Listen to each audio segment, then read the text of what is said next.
కృష్ణా జిల్లా గన్నవరం టీడీపీలో విభేదాలు భగ్గుమన్నాయి. గన్నవరం ఎమ్మెల్యే యార్లగడ్డపై టీడీపీ నేత పోట్లూరి బసవరావు ఫైర్ అయ్యారు.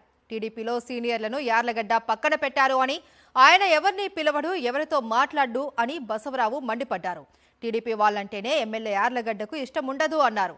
యార్లగడ్డకు కాంట్రవర్సీ తప్పితే అభివృద్ధి పట్టదు అని విమర్శించారు. గన్నవరంలో యార్లగడ్డపై తీవ్ర వ్యతిరేకత ఉంది అన్నారు. 2029లో టీడీపీ అభ్యర్థిగా పోటీకి సిద్ధమన్నారు పోట్లూరి బసవరావు.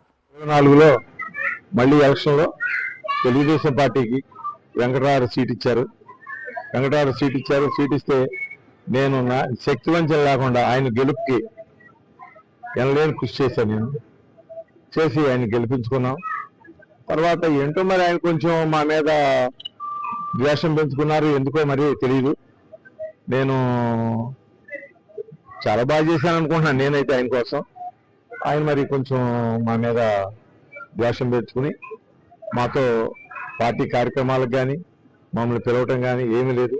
కొంతమందిని తెలుగుదేశం పార్టీలో సీనియర్స్ కానీ చాలా మందిని ఆయన సంబంధాలు లేవు, వదిలేశాడు. ఆయన వాళ్ళతో మంచి లేదు.